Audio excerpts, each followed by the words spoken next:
वंदे मातरम, वंदे मातरम, वंदे मातरम।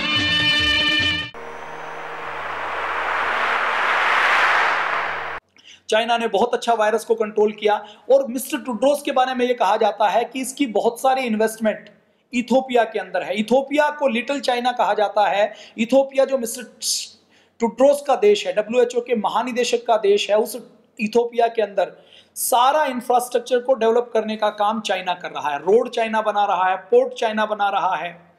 वहां की संसद के अंदर, वहां के राज्यों के अंदर, वहां के टेलीकम्युनिकेशन के अंदर, वहां के बाजार के अंदर चाइना की एक बड़ी भूमिका है। तो इथोपिया को लिटिल चाइना कहा जाता है। और इथोपिया के एक्स लीडर मिस्टर टेड्रोस जो आज डब्ल्यूएचओ के महानिदेशक हैं, वो केवल वही करता है जो उसको चाइना कहता है। शी जिनपिंग के इशारे पर कठपुतली की तरह नाचने का काम करता है। सामने मिस्टर टेड्रोस और डब्ल्यूएचओ दिखाई देता है, पीछे से उसकी तार खींचने का काम शी जिनपिंग कर रहा है, चाइना कर रहा है। और विडंबना क्या है, इसके बाद हम आगे आते हैं। आगे फरवरी में आइए, जब काफी डिले होने के बाद पूरी दुनिया में यह वायरस फैलना शुरू हो जाता है, तो डब्ल्यूएचओ शी जिनपिंग को, चाइना को चिट्ठी लिखता है कि हम अपने कुछ एक्सपर्ट इस वायरस की जांच के लिए भेजना चाहते हैं। तो जब वायरस की जांच के लिए एक्सपर्ट के भेजने की बात आती है, तो 2 हफ्ते तक चाइना उस चिट्ठी का कोई उत्तर नहीं देता। और मैं आपको 2002-03 में ले जाना चाहता हूं। 2002-03 में जब सार्स आया था, उस समय डब्ल्यूएचओ का महानिदेशक कोई न्यूट्रल व्यक्ति था, ईमानदार व्यक्ति था, जो पूरी दुनिया को बीमारियों से बचाना चाहता था। उस समय जब चाइना ने थोड़ी सी देरी की थी, तो चाइना के ऊपर डब्ल्यूएचओ ने बहुत गहरी डांट लगाई थी। बहुत गहरे तरीके से चाइना ने डब्ल्यूएचओ को डांटा था। ऐसा काम 2002 में हुआ था। अब 2020 की हम बात करें तो 20 में 2 हफ्ते तक चाइना डब्ल्यूएचओ की चिट्ठी का उत्तर नहीं देता। उसके बाद कहता है कि आप किसको भेजना चाहते हैं, आप हमें एक्सपर्ट के नाम भेजिए। डब्ल्यूएचओ के अंदर, पूरी दुनिया के अंदर जिस टाइप का वायरस है, जिस टाइप का बैक्टीरिया है, जिस टाइप की महामारी है, वो पूरी दुनिया के किसी भी रिसर्च इंस्टीट्यूट से, पूरी दुनिया की किसी भी सरकार से वो एक्सपर्ट की डिमांड करता है। और पूरी दुनिया के सारे एक्सपर्ट डब्ल्यूएचओ के लिए उपलब्ध होते हैं, क्योंकि डब्ल्यूएचओ पूरी दुनिया के स्वास्थ्य को बचाने का काम करता है। ये उसकी नैतिक जिम्मेदारी है, उसकी मोरल ड्यूटी है। डब्ल्यूएचओ अपने अच्छे एक्सपर्ट को भेजना चाहता है, तो चाइना उसके अंदर से टिक करता है कि इनमें से कौन कौन डॉक्टर, कौन कौन साइंटिस्ट, कौन कौन रिसर्चर ऐसे हैं जो डब्ल्यूएचओ के, जो चाइना के साथ सहानुभूति करते हैं, जो चाइना की मानसिकता के साथ एग्री करते हैं, जो चाइना के साथ सहानुभूति रख के चाइना की कम्युनिस्ट मानसिकता के व्यक्ति हैं। तो ऐसे एक्सपर्ट को सेलेक्ट करके बुलाया जाता है। ऐसे एक्सपर्ट को जब सेलेक्ट करके बुलाया जाता है, तो उसके बाद वो एक्सपर्ट जाते हैं। और एक्सपर्ट जब जाते हैं, तो चाइना के पास रिपोर्ट पहले से बनी बनाई होती है, और वो पहले टेड्रोस को कह देता है कि आपको तो केवल एक्सपर्ट की मोहर लेकर आनी है। वो यहाँ पर मोहर लगाएंगे, रिपोर्ट हमने तैयार की हुई है। एक्सपर्ट आते हैं, घूम फिर के वहां पर अच्छे से चाय नाश्ता करके, समोसे खाकर, फिर वो प्रेस कॉन्फ्रेंस करते हैं। और प्रेस कॉन्फ्रेंस में वो कोई वायरस से बचाने के लिए पूरी दुनिया को कोई मार्गदर्शन नहीं देते, वायरस के बारे में कोई गंभीर जानकारी नहीं देते। वो केवल इतना कहते हैं कि इस वायरस से कोई ज्यादा घबराने की, डरने की जरूरत नहीं है। चाइना बहुत अच्छा देश है। चाइना ने वुहान में वायरस को बहुत अच्छा कंट्रोल किया। चाइना के अंदर ट्रांसपेरेंसी बहुत है, और चाइना ने वायरस को फैलने से रोकने के लिए बहुत अमेजिंग काम किया है। ऐसे शब्दों का प्रयोग डब्ल्यूएचओ करता है, मिस्टर टेड्रोस करते हैं, उनकी कम्युनिस्ट टीम करती है, जो रिसर्चर के रूप में वहां पर जाती है, वो ये रिपोर्ट देती है। अब 11 फरवरी आती है। 11 फरवरी तक पूरी दुनिया के लगभग 114 देशों में इसके वायरस के नमूने आने शुरू हो जाते हैं। कई देशों में ये फैल जाता है, लोगों के अंदर संक्रमण आना शुरू हो जाता है। कुछ देश ट्राई करते हैं कि हम चाइना से अपनी फ्लाइट के ऊपर रोक लगा दें, ताकि चाइना से हमारे यहाँ वायरस ना आ सके। तो डब्ल्यूएचओ उस समय उन देशों को कहता है कि ये वायरस आदमी से आदमी के बीच में नहीं फैलता, इसलिए फ्लाइट के ऊपर रोक लगाने की कोई आवश्यकता नहीं, इसलिए ट्रेड के ऊपर रोक लगाने की कोई आवश्यकता नहीं। और 11 फरवरी तक डब्ल्यूएचओ इसी जुगाड़ में लगा रहता है कि इस वायरस को कहीं चाइनीज वायरस का नाम ना मिल जाए, वुहान वायरस का नाम ना मिल जाए। डब्ल्यूएचओ 11 फरवरी को इस वायरस का नाम देता है नोबल कोविड कोरोना 19। अब इस नाम का क्या मतलब है? इस नाम के अंदर भी भयंकर षड्यंत्र छुपा हुआ। वो षड्यंत्र क्या है? अब से पहले जितने वायरस आए इस दुनिया में, अब से पहले जितने भी वायरस आए हैं, हम अगर बात करें इस दुनिया में जितने वायरस आए, उसमें से कुछ वायरस के नाम मैं आपको बताता हूं। जैसे इबोला नाम का एक वायरस आया, वो Ebola Congo, Republic of Congo में एक नदी है, तो उस नदी से वायरस आया, तो उस वायरस का नाम इबोला नदी के ऊपर, कांगो की नदी के उसके स्थान के ऊपर उसका इबोला नाम रखा गया। इसी तरह वर्मर्ग नाम का एक वायरस आया, वर्मर्ग जर्मनी से, तो उसको वर्मर्ग नाम दिया गया। अमेरिका से एक वायरस आया, ओल्ड लाइम, अमेरिका में एक जगह है, वहां से वायरस आया, तो उसको लाइम डिजीज बोला गया। इसी प्रकार से नील नदी, युगांडा से एक वायरस आया, उसको वेस्ट नील फीवर के नाम से नाम दिया गया। इसी तरीके से लहासा, नाइजीरिया से एक वायरस आया, उसका नाम दिया गया, ये लासा डिजीज है। इसी प्रकार से जूनिन वायरस आया अर्जेंटीना से, तो उसका नाम जूनिन दिया गया। जूनिन अर्जेंटीना में जगह है। ये जितने भी मैंने नाम बताए हैं, ये सब किसी जगह के नाम है। जैसे भारत में एक सुपर बग आया था अभी 2-3 साल पहले, तो उसका नाम दिया गया दिल्ली सुपर बग, ताकि दिल्ली के साथ उसका नाम जुड़े। ये क्यों दिया जाता है? ताकि लोगों को जानकारी रहे, जियोग्राफिकल लोकेशन के साथ वायरस का नाम जोड़ा जाता है। ये एक सामान्य परंपरा है। 90% वायरस का नाम इसी से जोड़ा गया है। 1920 के अंदर एक स्पेनिश फ्लू आया था, तो उसका नाम स्पेन के साथ जुड़ा था, तो इसके लिए कोई देश बुरा भी नहीं मानता। अब देखिए चाइना के ऊपर शक कैसे पैदा होता है। आज पूरे तथ्य, पूरे आंकड़े, पूरे देशों की रिपोर्ट, पूरी मिलिट्री की रिपोर्ट आती है, तो उसमें यह पता लगता है कि 24-25 मार्च को, अभी मैं WHO की भूमिका के साथ आगे एक प्रसंग और आपके सामने रखना चाहता हूं। 25 मार्च को ट्रंप इस वायरस को कोरोना ना कहकर वो कहते हैं कि ये चाइनीज वायरस है, ये वुहान वायरस है, और ये चाइना ने अपनी लैब में बनाया है। तो चाइना इसके ऊपर कड़ा रिएक्शन करता है, चाइना इसके ऊपर ऑब्जेक्शन करता है, और वो कहता है कि ये हमारी लैब में बना हुआ नहीं है, ये हमारे लैब का वायरस नहीं है। उसके ऑब्जेक्शन के बाद चाइना अपने पूरे देश के राजदूतों को लगाता है, वो पूरे दुनिया के देशों से बात करते हैं और कहते हैं कि यदि इसको चाइनीज वायरस कहा जाएगा, इसको वुहान वायरस कहा जाएगा, तो ये चाइना के साथ भेदभाव होगा, ये एशिया के साथ भेदभाव होगा, ये नस्ल भेद होगा, ये क्षेत्र भेद होगा। अब से पहले जूनिन वायरस आया अर्जेंटीना से, जूनिन के नाम पर, अर्जेंटीना की जगह के नाम पर रखा गया, कोई दिक्कत नहीं आई। मिडल ईस्ट से एक बीमारी आई सांस की, उसका नाम रखा गया मिडल ईस्ट रेस्पिरेटरी सिंड्रोम, उसके ऊपर किसी ने कोई ऑब्जेक्शन नहीं किया। नूरो नाम का एक वायरस आया अमेरिका से, उस वायरस का नाम रखा गया, उसके ऊपर किसी ने ऑब्जेक्शन नहीं किया। जीका एक वायरस आया युगांडा से, जो जाइका फॉरेस्ट, युगांडा के अंदर एक जंगल है, जैसे अपने यहाँ सतपुड़ा के जंगल है, राजाजी नेशनल पार्क है, ऐसे ही युगांडा में एक बहुत फेमस जंगल है जिसको जीका या जाइका कहा जाता है। उस जंगल के अंदर से एक वायरस पाया गया जो आदमियों के बीच में आया, उसका नाम जीका वायरस रखा गया, युगांडा ने कोई ऑब्जेक्शन नहीं किया। इसी तरीके से जितने भी देशों से, यूएसए से वायरस आया तो यूएसए ने कभी ऑब्जेक्शन नहीं किया। बर्न होम नाम का एक वायरस आया डेनमार्क से, तो डेनमार्क ने कभी कोई ऑब्जेक्शन नहीं किया। अब चाइना ऑब्जेक्शन करता है, और चाइना की जितनी गतिविधियां हैं पूरी दुनिया में आप देखें, एक एक दिन की जो रिपोर्ट आ रही है, तो वो एक्सपोज करती है कि चाइना का गहरा षड्यंत्र इस वायरस के साथ जुड़ा हुआ है। चलिए हम 11 फरवरी को फिर लौट कर आते हैं, और इस टाइमलाइन में हम एक एक दिन की टाइमलाइन की बात करते हैं। तो 11 फरवरी तक WHO, जिसका रोल होना चाहिए था कि वो इस वायरस से लड़े, दुनिया के अंदर ट्रेड के ऊपर, दुनिया के अंदर ट्रेवल के ऊपर, इंटरनेशनल फ्लाइट के ऊपर बैन लगाए, एक्सपर्ट की टीम बनाए, उस वायरस के जीनोम स्ट्रक्चर का, उस वायरस का स्ट्रक्चर क्या है, उसका संक्रमण कैसे फैलता है, इसके बारे में बताए। लेकिन WHO ने एक गहरा षड्यंत्र करते हुए पूरी दुनिया की मानव जाति को नष्ट करने का और खतरे में डालने का काम किया है, ये साजिश की। तो 11 फरवरी को WHO को इसका नाम रखना चाहिए था कि ये वुहान वायरस है, क्योंकि वुहान से आया, और इसका मतलब ये कतई नहीं होता कि ये वायरस चाइना ने अपनी लैब में बनाया। लेकिन WHO की दाढ़ी के अंदर तिनका देखिए, चीन की दाढ़ी के अंदर तिनका देखिए कि WHO इसका नाम लिखता है, ये नोवल कोविड कोरोना 19 है। नोवल मतलब जिसके नाम की जानकारी नहीं, जो अज्ञात है। कोविड कोरोना एक वायरस का ग्रुप है, 19 मतलब जो 2019 में आया। अब इसका नाम रखते ही जैसे ही ट्रंप कहता है कि ये चाइनीज वायरस है, तो अमेरिका उबलता है, अमेरिका को तिलमिलाहट होती है, अमेरिका अपनी कड़ी रिएक्शन देता है। अमेरिका अपने पूरे देश में कम्युनिस्ट लॉबी को और अपने मीडिया के प्रोपेगेंडा को सक्रिय कर देता है कि इसको चाइनीज वायरस ना कहा जाए, इसको वुहान वायरस नहीं कहा जाए, इसको कम्युनिस्ट वायरस नहीं कहा जाए। भारत के विदेश मंत्रालय में भी चाइना के विदेश मंत्री का फोन आता है कि देखिए, यदि इसको हम वुहान वायरस कहेंगे, चाइनीज वायरस कहेंगे, तो ये तो पूरे एशिया के साथ नस्ल भेद है। भारत इसके ऊपर कोई प्रतिक्रिया नहीं देता, कोई उत्तर नहीं देता। चाइना के विदेश मंत्री खुद अपनी ओर से ट्वीट करते हैं कि भारत ने भी इसके बारे में साथ दिया और भारत ने भी इसको चाइनीज वायरस कहने के लिए मना किया। चाइना की दुष्टता देखिए, हमने कुछ नहीं कहा, हमारा विदेश मंत्रालय कुछ नहीं कह रहा, वो अपने आप ट्वीट करके लिख रहा है कि भारत ने हमारी बातों से सहमति व्यक्त की। तो ये षड्यंत्र पूरी दुनिया में चल रहा है। 11 फरवरी तक WHO लगा हुआ है केवल चाइना के वायरस के नामकरण में, चाइना को बचाने के लिए। अब आगे आ जाइए। आगे अमेरिका एक बार बीच में अपनी फ्लाइट वुहान के साथ बंद करना चाहता है, तो चाइना उसके ऊपर ऑब्जेक्शन लगाता है।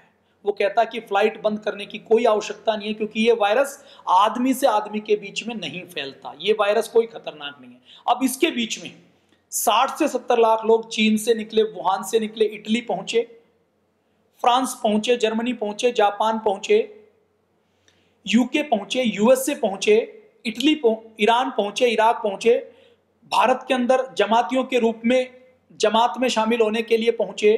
अलग अलग देशों से पूरी दुनिया में वायरस चाइना के चाइनीज व्यक्तियों के माध्यम से पहुंच गया। पूरी दुनिया में वायरस फैल रहा है। पूरी दुनिया को चाइना बता नहीं रहा कि ये वायरस आदमी के बीच में आता है। WHO नहीं बता रहा। इस वायरस की सारी जानकारियां छुपाई जाती हैं, सारी जानकारियां शेयर नहीं की जाती। नतीजा क्या होता है? ये वायरस महामारी के रूप में फैलता है। एक पेशेंट 31 जो साउथ कोरिया का पेशेंट है, उस एक पेशेंट ने 5000 लोगों के बीच में वायरस फैलाने का काम किया। वो पेशेंट एक चाइनीज महिला थी। एक महिला चाइना की इटली में गई। इटली के मिलान शहर में जब इटली के अंदर चाइना की खबर आई, तो इटली ने चाइनीज लोगों से थोड़ी दूरी बनानी शुरू कर दी कि चाइनीज लोगों से हम हाथ नहीं मिलाएंगे, थोड़ा दूर रहकर बात करेंगे। और ये पूरी दुनिया में होता है जब वायरस फैलता है। और वायरस फैलता है तो हम आपस में अपने घर के परिवार के और अड़ोसी पड़ोसी के साथ भी हाथ नहीं मिलाते, उनसे थोड़ा दूरी रखकर बात करते हैं। तो अमेरिका ने, चाइना ने प्लान करके अपनी एक महिला को वहां पर भेजा। उस महिला ने वहां जाकर इटली के मिलान शहर के एक चौराहे के ऊपर वो तख्ती लेकर खड़ी हो गई कि I am a human, I am not a virus, I am a Chinese, please hug me, please love Chinese peoples. मतलब कि हम चाइनीज मानव हैं, हम कोई वायरस नहीं है, हमसे प्रेम करो। तख्ती लेकर चौराहे के ऊपर खड़ी हो गई। अब कम्युनिस्ट लोग कैसे खतरनाक होते हैं आप अंदाजा लगा लीजिए। कम्युनिस्ट, वहां का मेयर कम्युनिस्ट विचारधारा से था। उस मेयर ने उस महिला को गले लगाया। उस मेयर की देखा देखी 5 से 10 हजार लोगों ने उस महिला को गले लगाया। उस एक महिला के देखा देखी और 50 चाइनीज लोग अलग अलग जगह चौराहों के ऊपर तख्ती लेकर खड़े हो गए कि हमसे प्यार करो। तो उन लोगों से लोगों ने गले मिलना शुरू कर दिया, झूठा प्रेम दिखाने के लिए, उनके षड्यंत्र में आकर अपनी दयालुता दिखाने के लिए उनके गले लगना, उनको किस करना, उनसे हाथ मिलाना, उनके साथ सेल्फी खींचना शुरू किया। और आज आप देखते हैं कि इटली के अंदर ये वायरस महामारी के रूप में फैला हुआ है। इटली के अंदर लोग मर रहे हैं, सड़कों के ऊपर लोग अपने परिजनों की लाशें रखकर जा रहे हैं और उन लाशों को कोई संभालने वाला, कोई चेक करने वाला, कोई दफनाने वाला नहीं है। लाशों का नंबर 5 दिन बाद आता है जब सरकार उनको दफनाने के लिए लेकर जाती है। इटली के अंदर हमारे एक मित्र ने बताया कि हमारे पड़ोस की बिल्डिंग से पिछले 4-5 दिन से दुर्गंध आ रही थी और जब 4-5 दिन बाद वहां पर चेक किया गया तो वहां से डेड बॉडीज निकली। यूके के अंदर, यूएसए के अंदर जो ओल्ड एज होम है, जो केयर होम है, उन care home, old age home में बुजुर्ग व्यक्ति ऐसे हैं, एक ओल्ड एज होम के अंदर तो 15 बुजुर्ग व्यक्ति और 2 उनकी नर्सें मरी हुई पाई गई। मतलब क्या है कि वो वहां पर रहते रहते कोरोना हुआ, वो मर गए और मरने के बाद कोई सूचना देने वाला नहीं बचा। जब बदबू फैलनी शुरू हुई तो वहां पर लोग, जब पड़ोस के लोगों ने जाकर देखा तो वहां पर पाया कि 17 व्यक्ति मरे हुए हैं। इस महामारी की तरह ये वायरस फैला। और जब ये वायरस फैल गया, अब आगे आइए WHO के षड्यंत्र पर, चाइना के षड्यंत्र पर आते हैं। तो फरवरी के अंदर कोई निर्देश जारी नहीं किए जाते, कोई इंटरनेशनल फ्लाइट के ऊपर रोक नहीं लगाई जाती। कुछ देश जो इंटरनेशनल फ्लाइट के ऊपर रोक लगाते हैं, जैसे मैं नाम लेता हूं, एक छोटा सा देश है फिलीपींस। फिलीपींस जब चाइना के साथ अपनी फ्लाइट के ऊपर रोक लगाने की बात करता है तो चाइना का विदेश मंत्री उसको धमकी देता है। फिलीपींस बहुत छोटा देश है, चाइना का विदेश मंत्री उसको धमकी देते हुए कहता है कि यदि तुमने चाइना के साथ आने जाने की फ्लाइट के ऊपर रोक लगाई तो हम आपके साथ ट्रेड बंद कर देंगे, व्यापार बंद कर देंगे और हम आपको देख लेंगे। फिलीपींस तो बहुत छोटा देश है। चाइना आज यूएसए को देखने की बात करता है। यूएसए की बात छोड़ दीजिए, UK, Italy, Spain, France, Germany, जो सारे देशों को मिलाकर जो यूरोपियन यूनियन बना हुआ है, उस यूरोपियन यूनियन को तोड़ने की, उसको धमकी देने की बात आज चाइना कर रहा है। पूरी दुनिया के 60 से अधिक देशों में वन बेल्ट वन रोड परियोजना बना रहा है, तो ये सारा कार्यक्रम चल रहा है। फिलीपींस ने उड़ान की रोक लगाई तो उसको धमकाया जाता है। पूरी दुनिया से उड़ान की रोक नहीं लगी है। अब आप देखिए 23 जनवरी से वुहान, जो इस महामारी का सेंटर बना हुआ है, उस वुहान से बीजिंग में जाने के लिए रोक है, शंघाई में जाने के लिए रोक है, लेकिन उस वुहान से पूरी दुनिया में जाने के लिए इंटरनेशनल लेवल के ऊपर कोई रोक नहीं है। इसका मतलब क्या है? इसका मतलब चाइना को पता है कि इस वायरस को हमें चाइना के अंदर फैलने से रोकना है, लेकिन ये वायरस पूरी दुनिया के अंदर फैल सकता है, पूरी दुनिया को जानबूझकर फैलने दिया जाता है। अब और आगे आ जाइए, पूरा फरवरी बीत जाता है, WHO इस वायरस को रोकने के लिए कोई ऐसी प्रभावी गाइडलाइन जारी नहीं करता, कोई रोक नहीं लगाता। जब दुनिया के 194 देशों में वायरस फैल जाता है, तो 12 मार्च को WHO इसको महामारी घोषित करता है और कहता है कि इसके ऊपर सख्त एक्शन लेना पड़ेगा, इसके लिए कुछ अच्छी कार्रवाई करनी पड़ेगी। कितने दिन बाद? 31 दिसंबर को पता लगता है, उसके 78 दिन बाद WHO ये घोषणा करता है। कितनी गहरी साजिश और षड्यंत्र है। एक व्यक्ति, आप कल्पना कीजिए कि आप किसी डॉक्टर के पास अपनी किडनी के अंदर से स्टोन निकालने के लिए, ऑपरेशन करवाने के लिए जाते हैं, डॉक्टर को भगवान मानकर अपना सब कुछ उसके लिए सौंप देते हैं, और वो डॉक्टर आपकी किडनी के अंदर से स्टोन नहीं निकालता, बल्कि आपकी किडनी निकालने का काम करता है, आपको मारने का काम करता है। ऐसा षड्यंत्र WHO ने और चाइना ने मिलकर किया। तो 12 मार्च को इसको महामारी घोषित किया जाता है। 78 दिन बाद, इन 12 मार्च तक पूरी दुनिया में ये महामारी की तरह फैल चुका होता है। और इन 12 मार्च तक, जनवरी और फरवरी में, चाइना की योजना क्या होती है, वायरस कहां से आया, इसकी और डिटेल में बात करेंगे, क्योंकि तथ्य बहुत हैं, आंकड़े बहुत हैं, साजिश बहुत गहरी है। तो मैं धीरे धीरे आपके सामने रख रहा हूं, तो आप इस वीडियो को चाहें तो वैदिक चैनल के ऊपर दोबारा से, उसके फेसबुक पेज के ऊपर, उसके यूट्यूब के ऊपर दोबारा से आप देख सकते हैं। तो इस चैनल में आपको लगे कि कहीं डाटा हम समझ नहीं पा रहे, एक बार में क्लियर नहीं हो रहे, क्योंकि नए नाम है, आपने कभी सुने नहीं होंगे, तो उसके लिए दोबारा से आप इस वीडियो को देख सकते हैं। ये वायरस आया कहां? तो इसके वायरस के बारे में जो CID रिपोर्ट है, यूएसए की मिलिट्री इंटेलिजेंस ने नवंबर में व्हाइट हाउस को एक नोट भेजा। उस नोट के अंदर लिखा हुआ था कि वुहान से ऐसा कोई वायरस फैल चुका है या फैलने वाला है जो महामारी की तरह फैलेगा, और अमेरिका को और पूरी दुनिया को इससे बहुत बड़ा नुकसान होगा। ये नोट व्हाइट हाउस में पहुंचता है। व्हाइट हाउस के राष्ट्रपति को इसके ऊपर बहुत सख्त एक्शन लेना चाहिए था, लेकिन व्हाइट हाउस के राष्ट्रपति मिस्टर ट्रंप, क्योंकि अभी अमेरिका में चुनाव आने वाले हैं, तो शायद चुनाव में बिजी रहे होंगे, उसने उस रिपोर्ट के ऊपर ध्यान नहीं दिया। और ध्यान नहीं दिया तो नतीजा आप अमेरिका में देख रहे हैं कि अमेरिका, जिसके पास पूरी दुनिया में सबसे ज्यादा वेंटिलेटर हैं, सबसे ज्यादा ICU के बेड हैं, सबसे ज्यादा हॉस्पिटल हैं, सबसे ज्यादा डॉक्टर हैं, उनके यहाँ डॉक्टर और मरीज की रेशो, डॉक्टर और नागरिकों की रेशो, नागरिकों और नर्स की रेशो, वो बहुत ज्यादा है, फैसिलिटी बहुत ज्यादा है। तो आज USA भी, न्यूयॉर्क भी अपने घुटनों के बल आया हुआ है। तो नवंबर में ये नोट आया। यूके में भी दिसंबर में ये ऐसी खबरें आई उनके इंटेलिजेंस के पास कि कुछ ना कुछ गड़बड़ चल रहा है चाइना के अंदर। इसके बाद जो दूसरी रिपोर्ट आई, उसमें इजराइल की जासूसी एजेंसी है मोसाद, उस मोसाद के एक जासूस हैं, वो मोसाद के जासूस क्या कहते हैं, जो खुद माइक्रोबायोलॉजिस्ट रहे हैं, वो जासूस ये कहते हैं कि ये वायरस वुहान की लैब से आया है, और वुहान की लैब के अंदर अलग अलग 1500 प्रकार के खतरनाक वायरस हैं, और वो वायरस इतने खतरनाक हैं जो मानव जाति के अंदर फैल जाएं तो बहुत बड़ा नुकसान पहुंचा सकते हैं। और ये वुहान की लैब, इसका जो सीक्रेट प्रोजेक्ट चलता है, वो जमीन के अंदर 2400 मीटर नीचे है।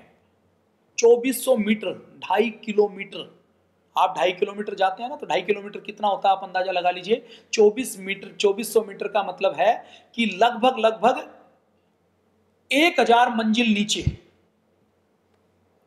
इतनी नीचे ये प्रोजेक्ट चल रहा है। और उस मोसाद के एक्स जासूस, जो खुद माइक्रोबायोलॉजिस्ट हैं, PhD हैं वायरस और बैक्टीरिया के अंदर, वो ये कहते हैं कि इसके कारण ये जो प्रोजेक्ट है, जो वुहान की लैब में चल रहा है, ये सिविल मिलिट्री प्रोजेक्ट है। ये केवल देश को दिखाने के लिए, बचाने के लिए कोई रिसर्च का प्रोजेक्ट नहीं है, ये सिविल मिलिट्री प्रोजेक्ट है, ऐसा इजराइल का जासूस बताता है। आगे क्या खबर आती है? आगे की खबर यह आती है कि 2012 में एक नया वायरस मिडल ईस्ट में निकलता है। उस वायरस की कोई पहचान मिडल ईस्ट में नहीं होती, तो इजिप्ट के डॉक्टर जॉकी, जो एक माइक्रोबायोलॉजिस्ट हैं, वायरस के विशेषज्ञ हैं, उनको मिडल ईस्ट में बुलाया जाता है। वो वहां पर जाकर उस वायरस की सैंपल लेते हैं, उन वायरस की जांच करते हैं। उनको कुछ समझ नहीं आता, तो वो अपने एक सीनियर नीदरलैंड के एक साइंटिस्ट को वो सैंपल दे देते हैं। वो वायरस का सैंपल मिडल ईस्ट से होता हुआ पहले इजिप्ट पहुंचता है, इजिप्ट से होता हुआ फिर वो वायरस नीदरलैंड पहुंच जाता है। अब नीदरलैंड के वैज्ञानिकों को भी कुछ समझ में नहीं आता, तो दुनिया में एक बहुत बड़ी लैब है कनाडा के अंदर जो वायरस के ऊपर शोध करने का काम करती है, और जहां पर पूरी दुनिया के वायरस के बहुत अच्छे रिसर्च करने वाले लोग वहां पर इकट्ठे हैं और वो वायरस के ऊपर, बैक्टीरिया के ऊपर रिसर्च करते हैं। तो वहां पर वो वहां के डायरेक्टर एक बार नीदरलैंड में जाते हैं, और नीदरलैंड में जब किसी कॉन्फ्रेंस में चर्चा होती है कि हमारे पास एक ऐसा वायरस है जिस वायरस के बारे में हमने कोई जानकारी नहीं मिली और इस वायरस के ऊपर शोध करने की जरूरत है, तो वो वायरस 2017 के आसपास वो वायरस पहुंच जाता है कनाडा की लैब के अंदर। कनाडा की जो नेशनल माइक्रोबायोलॉजी की लैब है उसके अंदर पहुंच जाता है। वहां उस वायरस के ऊपर रिसर्च करनी होनी शुरू हो जाती है। तो वहां पर चाइना के 2 रिसर्च स्कॉलर वहां पर काम करते हैं। उनको जैसे ही पता लगता है कि एक ऐसा नया प्रकार का वायरस आया है जिसके जेनेटिक स्ट्रक्चर कुछ विशेष प्रकार का है, जो महामारी के रूप में फैल सकता है, जो खतरनाक हो सकता है, तो वो उस वायरस को वहां से चुरा लेते हैं। उस वायरस को वहां से चुरा कर वो चाइना में पहुंच जाते हैं। चाइना में देखिए, यदि आप चाइना में कोई किसी दूसरे देश को नुकसान पहुंचाने की बात करें तो तुरंत आपको मिलिट्री के लीडर मिलेंगे, तुरंत वहां से आपको पॉलिटिकल लीडर मिलेंगे, और वहां पर कोई भी व्यक्ति चाइना को, चाइना की सरकार की आलोचना नहीं कर सकता। वहां पर इतने कड़े नियम है कि यदि किसी व्यक्ति ने चाइना की सरकार की, चाइना के राष्ट्रपति की, चाइना के किसी बड़े पदाधिकारी की आलोचना की, और आलोचना भी कोई अखबार, मीडिया, टेलीविजन की बात छोड़ दीजिए, अगर किसी ने फेसबुक के ऊपर एक वीडियो भी पोस्ट किया तो उसको तत्काल गिरफ्तार कर लिया जाता है, उसको डिटेंशन सेंटर में रखा जाता है, उसको गायब कर दिया जाता है, उसको मार दिया जाता है। और इस केस में भी ऐसा हुआ। आगे मैं आपको पूरी कहानी बता रहा हूं। आगे जब वो सैंपल चाइना के 2 रिसर्चर उड़ाकर चाइना में ले आते हैं तो उनके मिलिट्री लीडर से, अपने वरिष्ठों से बात करते हैं, तो वो कहते हैं कि ठीक है, ये सैंपल हमारे बहुत काम का है। उस सैंपल को वहां पर रखा जाता है। उस सैंपल के अंदर और उसके जेनेटिक मॉडिफिकेशन करके, उसको बायोलॉजिकल रूप से मॉडिफाई करके, उसके अंदर जेनेटिक इंजीनियरिंग करके उसको और डिफाइन कर लिया जाता है और रिफाइन कर लिया जाता है। और वुहान की लैब में उस सैंपल के ऊपर काम चल रहा है। अब काम क्यों चल रहा है? देखिए, चीन का एक सपना है। चीन का सपना यह है कि चीन पूरी दुनिया का मिलिट्री लीडर, वर्ल्ड पावर बनना चाहता है। तो चीन को यह करने के लिए अमेरिका को पीछे छोड़ना है, और अमेरिका को पीछे छोड़ने के लिए, पूरी दुनिया की ग्लोबल इकोनॉमी बनने के लिए, ग्लोबल पावर बनने के लिए, वर्ल्ड पावर बनने के लिए चाइना अगर सीधी सीधी लड़ाई लड़ेगा तो आने वाले 20 सालों तक वो सीधी सीधी लड़ाई यूरोप के साथ, अमेरिका के साथ, ब्रिटेन के साथ, दूसरे जापान के साथ, मजबूत देशों के साथ सीधी सीधी लड़ाई नहीं लड़ सकता। तो उसके मिलिट्री लीडर्स ने, चाइना के जो पॉलिसी मेकर हैं, उन्होंने एक योजना बनाई कि हम यूएसए के साथ छद्म युद्ध करेंगे। छद्म युद्ध करने में यूएसए को हम धराशायी कर देंगे तो दूसरे नंबर की इकोनॉमी हमारी है, हम पहले नंबर पर आएंगे तो पहले नंबर पर हम सबसे मजबूत और ग्लोबल लीडर बन जाएंगे। यूएसए को हम तोड़ देंगे, उसको हम घुटनों पर ला देंगे। तो इसके लिए हमें आमने सामने की लड़ाई नहीं करनी, हमें छद्म युद्ध करना है, गोरिल्ला युद्ध करना है। और वो गोरिल्ला युद्ध किसी बायोलॉजिकल वेपन से, केमिकल वेपन से, किसी प्रकार के षड्यंत्र से हो सकता है।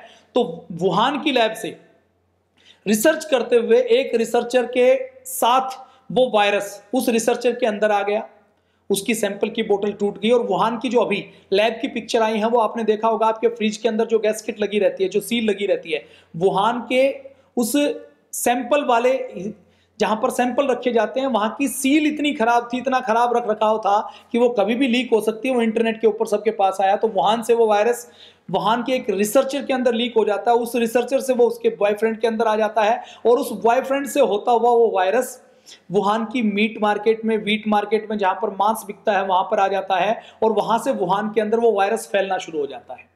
फैलना शुरू होने के बाद उस वायरस के ऊपर, क्योंकि चाइना को उस वायरस की पूरी स्टडी है, उस वायरस की रोकथाम के लिए चाइना ने अपने लोगों को बचाने के लिए वुहान को क्वारंटाइन कर दिया, वुहान को छुपा कर रख दिया, वुहान के अंदर उसको फैलने नहीं दिया। और ये वायरस ऐसे जेनेटिकली मॉडिफाइड किया गया है कि यह वायरस जो बुजुर्ग व्यक्ति हैं उनके ऊपर ज्यादा अटैक करता है, इंपैक्ट करता है। तो इस तरीके से ये वायरस फैला गया। ये थ्योरी पूरी दुनिया में आ रही है। इस वायरस को फैलाने में जो चाइना में पहला केस आया वो नवंबर में आया। पूरे नवंबर चाइना ने कुछ नहीं बताया, पूरे दिसंबर चाइना ने कुछ नहीं बताया। 31 दिसंबर को जब ये वायरस बहुत बड़ी संख्या में चाइना में आना शुरू हुआ तो इसकी जानकारी चाइना ने WHO को दी। और जानकारी जो दी वो जानकारी आधी अधूरी थी। उस जानकारी में पूरी दुनिया को बचाना शामिल नहीं था। उस जानकारी में ये षड्यंत्र था कि हम कैसे पूरी दुनिया को इस वायरस के जाल में उलझाएं, वायरस के चक्कर में फंसाएं। ऐसी योजना चाइना ने बनाई।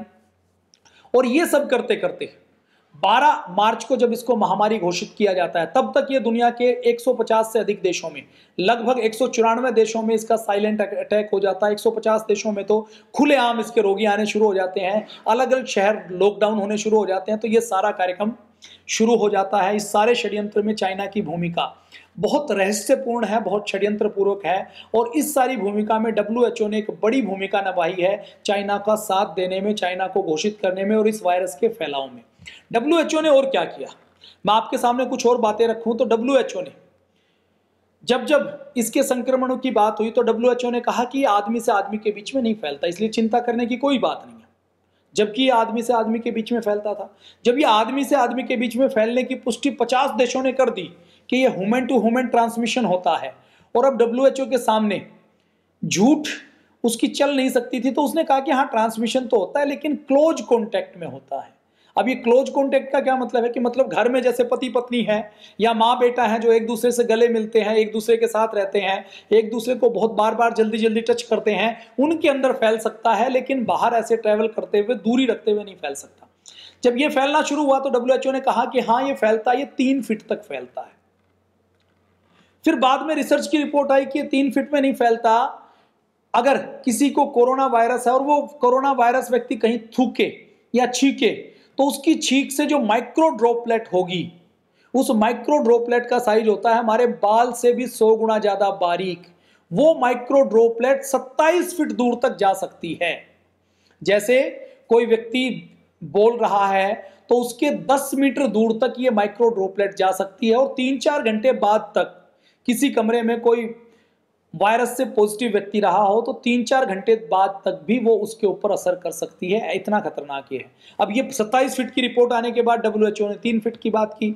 मतलब इन सारे एपिसोड को हम देखते हैं तो ये क्लियर हो जाता है कि WHO ने इस वायरस को रोकने की कोई कोशिश नहीं की, बल्कि इस वायरस को फैलाने में अपनी एक बड़ी भूमिका निभाई। तो ये हमने कुछ चीजों की चर्चा की WHO के इस वायरस की चर्चा में। अगले एपिसोड में हम और चर्चा कर रहे हैं कि चाइनीज वायरस, वुहान वायरस किस प्रकार से षड्यंत्र कर रहा है। धन्यवाद। जय हिंद। वंदे मातरम। भारत माता की जय।